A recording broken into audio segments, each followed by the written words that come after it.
Very very welcome to all साथियों। Exam fighter number 1 पे आप सभी का हार्दिक स्वागत है। हम लोग यूजीसी नेट पेपर 2 हिस्ट्री की क्लासेस कर रहे हैं और आज हम लोग देखेंगे सिलेबस के अकॉर्डिंग यूनिट 4 को हम लोग कवर करने वाले हैं। यूनिट 4 में हमारा है दिल्ली सल्तनत। तो दिल्ली सल्तनत के आज पहला क्लास हम लोग कवर करेंगे।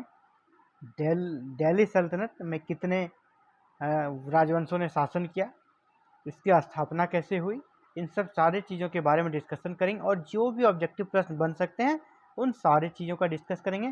तो दिल्ली सल्तनत के क्लास नंबर 1 पर आप सभी का हार्दिक स्वागत है। आज क्लास 1 है, लेक्चर 1 है। इसके बाद पूरा सीरीज चलेगा, दिल्ली सल्तनत को हम लोग कंप्लीट करेंगे। तो चलिए स्टार्ट करते हैं। तो दिल्ली सल्तनत कि कितने राजवंश हुए उन सब चीज़ों के बारे में आपको यहाँ स्क्रीन पे दिख रहा होगा। इसके पहले हम लोग थोड़ा जानेंगे दिल्ली सल्तनत की स्थापना कैसे हुई। मोहम्मद गौरी ने भारत पर आक्रमण कर भारत के एक बड़े भाग को अपने अधीन कर लिया था और गौरी की मृत्यु के बाद उनका एक कह सकते हैं गुलाम था, तुर्की गुलाम, जिसका नाम था कुतुबुद्दीन ऐबक, और जो कि मोहम्मद गौरी के बहुत ही खास व्यक्ति थे। उन्होंने ही गौरी की मृत्यु के बाद दिल्ली सल्तनत की स्थापना की और दिल्ली सल्तनत को एक जो मध्य एशिया की राजनीति थी उससे उसे अलग किया, पृथक किया, ताकि वह गजनी के जो शासक थे उनके अधीन नहीं रहना चाहते थे। उन्होंने स्वतंत्र मुस्लिम साम्राज्य बनाया जिसका नाम भारतीय इतिहास में दिल्ली सल्तनत के नाम से जाना जाता है। और दिल्ली सल्तनत के अधीन जो शासन काल रहा पूरा, वो 1206 से 1526 तक रहा। कब से? 1206 से 1526। 1206 से 1526 तक दिल्ली सल्तनत का शासन रहा। और हम लोग जानते हैं इसी 1526 में बाबर ने मुगल साम्राज्य की स्थापना कर दी और फिर भारत पर दिल्ली सल्तनत खत्म हो गया और यहाँ पर मुगल साम्राज्य की स्थापना हो गई। तो आगे फिर हम लोग मुगल साम्राज्य को भी पढ़ेंगे। अभी हमको देखना है कि दिल्ली सल्तनत का जो काल है 1206 से 1526, इसके बीच में पूरे दिल्ली सल्तनत में कुल 5 जो मुस्लिम राजवंशों ने शासन किया, उन सब के बारे में थोड़ा थोड़ा हम लोग इंट्रो लेंगे। तो पहला प्रश्न बन जाता है आपको यहीं से ऑब्जेक्टिव जो आएगा कि दिल्ली सल्तनत का संस्थापक कौन था? तो कुतुबुद्दीन ऐबक। दिल्ली सल्तनत की स्थापना कब हुई? तो 1206 में। आप देख पा रहे होंगे पहला राजवंश था 1206 में स्थापित हुआ था। तो दिल्ली सल्तनत की स्थापना कब हुई साथियों? 1206 में। दिल्ली सल्तनत पर कुल कितने राजवंशों ने शासन किया? आप यहाँ स्क्रीन पे देख पा रहे होंगे टोटल 5 राजवंश आपको दिख पा रहे होंगे। सबका नाम एक बार पढ़ देता हूँ, इसे आप लोग याद रखेंगे। मामलुक या दास वंश, जिसका जो ड्यूरेशन था 1206 से 1290 तक था। इसके बाद ममलुक या दास वंश के बाद खिलजी वंश की स्थापना हुई। 1290 से 1320 तक इसका शासनकाल था। इसी में अलाउद्दीन खिलजी नामक महान शासक हुए। इसी प्रकार खिलजी वंश की समाप्ति के बाद तुगलक वंश 1320 से 1413 ईस्वी तक इसका शासन रहा। और ये सबसे बड़ा राजवंश, सबसे लंबा समय तक शासन करने वाला दिल्ली सल्तनत का राजवंश कौन सा था? तो तुगलक वंश। और सबसे पहला राजवंश कौन सा? ममलुक या दास वंश। इसके बाद सैयद वंश 1414 से 1451 तक चला। इसी प्रकार लोधी वंश 1451 से 1526 तक चला। तो सबसे कम समय तक देखा जाए तो किसने शासन किया? सबसे कम समय तक जो शासन किया वो हमारा था, देख रहे हैं, खिलजी 1320 से 1290 से 1320, मात्र 3 साल सबसे कम समय तक खिलजियों ने शासन किया। इसी प्रकार जब हम आपसे ये प्रश्न पूछा जाएगा सबसे लंबा समय तक किसने शासन किया, तो तुगलक, सबसे कम समय तक खिलजी। लेकिन ये कम समय भले ही रहा, लेकिन इसका जो शासक हुए अलाउद्दीन खिलजी, उनके कारण यह राजवंश काफ़ी प्रसिद्ध हुआ और इन्हें भारत में एक बहुत बड़ा साम्राज्य बनाया और विश्व इतिहास में इन्हें एक अच्छे शासक के रूप में माना जाता है। इनकी बाजार नियंत्रक प्रणाली वगैरह रही। इन सारी चीज़ों को, राजवंशों को हम लोग एक एक करके डिटेल में पढ़ेंगे बाद में। जैसे कि हम लोग पहले मामलुक वंश को ख़त्म करेंगे, फिर खिलजी वंश को एक एक शासक को देखेंगे, फिर तुगलक, फिर सैयद, फिर लोधी। आज मेरा जो क्लास है, हम लोग बेसिकली संक्षिप्त शॉर्ट क्लासेस में बस यही हम लोग ध्यान केंद्रित करेंगे और यहाँ से जितने प्रश्न बन सकते हैं इसे हम लोग देखेंगे। सबसे पहला आपसे कि सभी जो राजवंश हैं इनका ड्यूरेशन को आपको याद कर लेना है। ममलुक या दासवंश 1206 से 1290, खिलजी 1290 से 1320, तुगलक 1320 से 1413, सैयद 1414 से 1451, लोदी 1451 से 1526। ये आपको बिल्कुल याद रखना, यहाँ से प्रश्न बनते हैं और हर एक एग्जाम में यहाँ से प्रश्न आते हैं। तो हम लोग देखते हैं सबसे पहला जो राजवंश है ममलुक या दासवंश, इन सब के इसके बारे में देख लेते हैं, इसका हिस्ट्री थोड़ा जान लेते हैं। ममलुक वंश या दासवंश का शासनकाल 1206 से 1290 तक था। दिल्ली सल्तनत की स्थापना 1206 में किसने की थी? कुतुबुद्दीन ऐबक ने। कब की थी? 1206 में। और कुतुबुद्दीन ऐबक किसका दास था? मोहम्मद गौरी का दास था। और इसने जिस वंश की स्थापना की उसे दास वंश कहा जाता है, क्योंकि वह एक दास था, इसीलिए इसके द्वारा स्थापित वंश को दास वंश कहा जाता था। लेकिन बाद में कुछ ऐसे भी शासक हुए जो कि दास नहीं थे, इसीलिए बाद में ये डिस्कशन हुआ क्या पूरे राजवंश को दासवंश कहना उचित है? तो नहीं, इसीलिए इसका एक अन्य नाम हमारा मिलता है ममलुक वंश। एक इतिहासकार ने इसका नाम क्या कर दिया? ममलुक वंश, क्योंकि जितने भी शासक हुए इस वंश में वो सभी दास नहीं थे, इसलिए दास शब्द से आपत्ति हुई और कुछ इतिहासकार ने इसका नाम दास शब्द से बदलकर ममलुक वंश कर दिया। इसे भी हम लोग अभी देखने वाले हैं। दास का जो मतलब होता है जो कि जन्मजात दास था। दास का मतलब है वैसे व्यक्ति जो हम जन्म से ही दास था। तथा ममलुक शब्द का अभिप्राय क्या है? ममलुक शब्द का मतलब है स्वतंत्र माता पिता की संतान, यानी वैसे व्यक्ति जो कि जिनके माता पिता दास नहीं थे, उन्हें दासता से मुक्त कर दिया गया था, वैसे दंपति से उत्पन्न संतान को भी शासक हुए, इसलिए से ममलुक वंश कहा गया। कुतुबुद्दीन ऐबक का जो वंश था मूल रूप से वह कुतुबी था। आपसे प्रश्न पूछा जाएगा कुतुबुद्दीन ऐबक किस वंश से संबंधित है? तो कुतुबी। इसी प्रकार इसके गुलाम वंश या कह सकते हैं दास वंश या ममलुक वंश में और एक बहुत ही महत्वपूर्ण शासक हुए जिसका हम लोग पढ़ेंगे अभी, इल्तुतमिश। तो इल्तुतमिश का जो वंश था वो था शमसी। आपसे प्रश्न पूछा गया है बहुत से यूजीसी नेट के एग्जाम में भी, इल्तुतमिश का संबंध किस वंश से था? तो शमसी। इसी प्रकार बलबन का संबंध था बलबनी वंश से। इन सबको याद रखिएगा। कुतुबुद्दीन ऐबक का नाम से स्पष्ट है, कुतुबुद्दीन कुतु तो कुतुबी, इल्तुतमिश शमसी और बलबन बलबनी राजवंश से संबंधित थे। और ये सभी क्या थे? स्वतंत्र माता पिता, यानी इसके माता पिता दास नहीं थे कि संतान थे।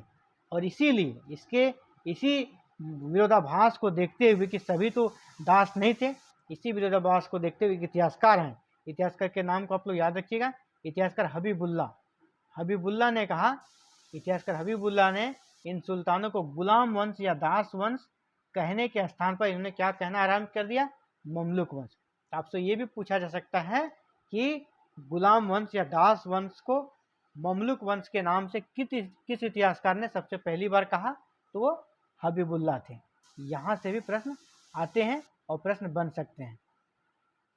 अब हम लोग यहाँ पे देखेंगे कि मोहम्मद गौरी की जब मृत्यु हो गई, उन्होंने भारत में सबसे पहली बार साम्राज्य की स्थापना की। तो मोहम्मद गौरी के द्वारा स्थापित साम्राज्य के उत्तराधिकारी कौन कौन हुए? जैसा कि पहले हम लोग डिस्कस कर चुके हैं, उसके जो सबसे पहला उत्तराधिकारी थे वो कुतुबुद्दीन ऐबक थे। तो यहाँ उसे हम लोगों ने क्या किया है? अलग अलग राजवंशों में बांट दिया। जैसे पहले ही कहा कि कुतुबुद्दीन ऐबक जो थे वो हमारे कुतुबी वंश से संबंधित थे। तो कुतुबी वंश के कुल 2 शासक हुए, कुतुबी वंश से कुल 2 शासक हुए। और ये सारा हम लोग देख रहे हैं किसमें? गुलाम वंश में। गुलाम वंश जो 1206 से 1290 तक चला, मोहम्मद गौरी के उत्तराधिकारी थे ये लोग। तो 1206 से 90 तक जब चला, तो इसमें पूरे गुलाम वंश में जितने शासक हुए उन शासकों को हम लोग 3-3 कैटेगरी में बांटते हैं। उनके जो राजवंश थे उस आधार पर, उनका जो संबंध था जिस राजवंश से, उस आधार पर फिर इसके अंदर हम लोग सभी शासकों को 3 भागों में बांटते हैं। कुतुबुद्दीन ऐबक हो गया कुतुबी राजवंश, इसी में इल्तुतमिश का शमसी राजवंश और बलबन का बलबनी राजवंश। तो कुतुबी राजवंश में कौन कौन शासक हुए? कुतुबुद्दीन ऐबक, जिनका कार्यकाल है 1206 से 1210, 1210 में इसकी मृत्यु हो जाती है। इसका जो दूसरा शासक है आराम शाह का शासनकाल 1210 से 11 तक रहता है। और आराम शाह की मृत्यु के बाद शमसी राजवंश के शासक इल्तुतमिश राजा बनते हैं, सुल्तान बनते हैं, और उन्हें 1211 से 1236 तक शासन किया।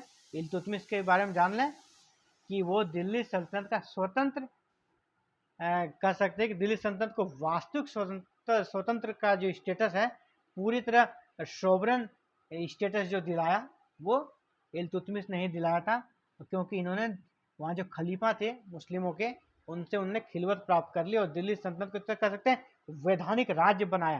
तो दिल्ली सल्तनत का वास्तविक संस्थापक आपसे कभी कभी पूछा जाएगा तो उसका आंसर इल्तुतमिश होगा। इल्तुतमिश की मृत्यु के बाद उसका जो पुत्र था रुकनुद्दीन फिरोज, जो कि अयोग्य शासक थे, उन्होंने बस कुछ महीनों तक शासन किया और रुकनुद्दीन फिरोज के शासन को वहाँ की जनता ने पसंद नहीं किया और रजिया को, उनकी पुत्री जो थी रजिया, पूरे दिल्ली सल्तनत की एकमात्र महिला शासक थी। कौन? रजिया सुल्तान। इसलिए बहुत ही इंपॉर्टेंट एग्जाम के दृष्टिकोण से दिल्ली सल्तनत की एकमात्र, दिल्ली की गद्दी पर बैठने वाली एकमात्र महिला शासिका रजिया सुल्तान इल्तुतमिश की पुत्री, वो 1236 से 1240 तक बनी। इसके बाद रजिया के बाद बहराम शाह 1240 से 1242, इसी प्रकार अलाउद्दीन मसूद शाह 1242 से 1246 और नासरुद्दीन महमूद, जो कि कह सकते हैं कि शमसी वंश का अंतिम शासक हुआ और ये 1246 से 1266 तक रहा। और इसी के काल में बलबन नामक जो तुर्क कह सकते हैं उनके तुर्क सरदार थे, बहुत ही महत्वपूर्ण हुए बलबन, और बलबन जिनका संबंध बलबनी राजवंश से था, उन्होंने शासन प्रारंभ किया और बलबन का शासनकाल 1266 से 1290 तक रहा। इसे आप लोग याद रखिएगा, बलबन 1266 से 1290 तक। और देखा जाए तो इनका जो बलबन का पूरा बलबनी वंश का शासन रहा, उसमें किसने किसने शासन किया? इनके पुत्र हुए, इनके 2 पुत्र थे, शाहजादा मोहम्मद और बुगरा खां। शाहजादा मोहम्मद की मृत्यु के बाद के खुसरो शासक बना। इसी प्रकार बुगरा खां की मृत्यु के बाद केकूबाद, क्यूमर्स, और ये जो तीनों शासक हुए बहुत ज़्यादा महत्वपूर्ण नहीं थे, इसीलिए बहुत सारे इतिहासकार इन सब का अलग अलग कार्यकाल नहीं देते हैं। इन तीनों को मिलाकर के खुसरो, केकूबाद और क्यूमर्स को कहा जाता है कि उन्होंने कुल 1287 से 1290 कुल 3 वर्षों तक शासन किया था। और इस प्रकार बलबनी वंश का शासन समाप्त हो जाता है। बलबनी जो राजवंश है, इनका शासन समाप्त हो जाता है और एक प्रकार से कह सकते हैं गुलाम वंश, जो कि दिल्ली सल्तनत का पहला राजवंश था दिल्ली पर शासन करने वाला, उनका अंत हो जाता है। तो आपको यहाँ पे कंफ्यूज नहीं होना है। दिल्ली सल्तनत पर कुल 5 राजवंशों ने शासन किया। 5 राजवंशों ने शासन किया। आप 5 राजवंशों का नाम को याद रखें: ममलुक वंश, खिलजी वंश, तुगलक, सैयद और लोदी। लेकिन हमने कहा कि ममलुक वंश में कुल जितने शासक हुए उनका जो पैतृक संबंध था, यानी माता पिता से जो संबंध था, वंश उनका जो था, उनका जो कुल था, वो 3 भागों में था। इनका जो कुल था वो 3 भागों में था: कुतुबुद्दीन ऐबक का कुतुबी, इल्तुतमिश का शमसी और बलबन का बलबनी। इनके अंदर का वो डिवीजन था। ठीक है, तो वो कोई अलग से जो 5 के अलावे कोई राजवंश नहीं था, इसी के ममलुक या दास वंश के अंतर्गत ही था। आपसे यहाँ प्रश्न इस प्रकार का बनता है: इल्तुतमिश का संबंध किस राजवंश से था? ठीक है, आपसे पूछा जाएगा बलबन का संबंध किस राजवंश से था? अगर वहाँ बलबनी रहे तो बलबनी, जैसी प्रकार कुतुबुद्दीन ऐबक का कुतुबी। तो जो भी प्रश्न यहाँ पे बन सकते थे उसे हम लोगों ने डिस्कस किया है। और दिल्ली सल्तनत का जो पहला राजवंश, तो उसका हम लोगों ने इंट्रो देख लिया है। कल हम लोग एक एक शासक के बारे में, दिल्ली सल्तनत के जो शासक हुए हैं, जैसे अभी हम लोगों ने देखा दिल्ली सल्तनत में इतने शासक हुए हैं, तो एक एक करके सभी शासकों के बारे में हम लोग नेक्स्ट क्लास में देखेंगे। पहला कुतुबुद्दीन ऐबक के बारे में पढ़ेंगे, फिर आराम शाह के बारे में पढ़ेंगे, फिर इल्तुतमिश, रुकनुद्दीन फिरोज, रजिया, बहराम शाह, मसूद शाह, फिर जो भी हैं बलबन, उनका पुत्र, इन सब सारी चीज़ों के बारे में स्टोरी वाइज एक एक करके हम लोग पढ़ेंगे। तो आज के क्लासेस में इतना ही। Thank you for watching this video and connecting with exam fighter number 1। इसी प्रकार अगर आप UGC NET JRF paper 2 history की क्लासेस करना चाहते हैं, पेपर 1 की क्लासेस करना चाहते हैं बिल्कुल मुफ्त में, तो हमारे चैनल को कर लीजिए सब्सक्राइब, बेल आइकन को कर दीजिए प्रेस, ताकि जब भी वीडियो अपलोड करूँ आपको नोटिफिकेशन तुरंत ही मिल जाए। इसके साथ ही यहाँ पे हायर एजुकेशन से जुड़ी हर छोटी और बड़ी अपडेट्स भी अपलोड की जाती है, चाहे वो पीएचडी नोटिफिकेशन हो, असिस्टेंट प्रोफेसर की वैकेंसी हो, यूजीसी नेट जेआरएफ से संबंधित कोई इन्फॉर्मेशन हो। हर प्रकार के इन्फॉर्मेशन को आप इस चैनल से जुड़कर प्राप्त कर सकते हैं और चैनल से जुड़ सकते हैं। इसे सब्सक्राइब कर लें, बेल आइकन को प्रेस कर दें। Thank you very very much for watching this video and connecting with exam fighter number 1।